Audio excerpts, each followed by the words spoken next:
उठबे का कहल जाओ। सूर्य भगवान कहाँ से कहाँ आ गइलन। कुंभकर्ण खानी सुतल बा अभी ले।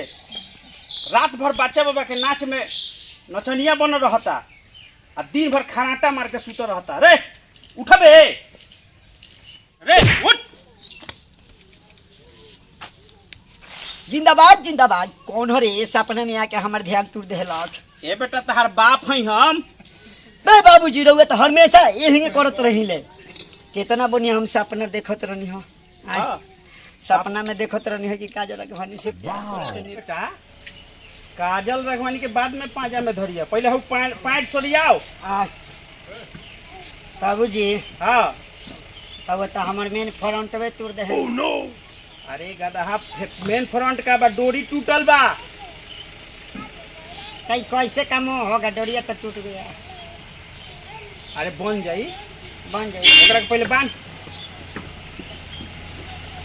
अरे जिंदाबाद का करत ले हरे हैं ते हम आ तोर दादा आज ले हमनी के ओखला में लिट्टी बेचनी सन।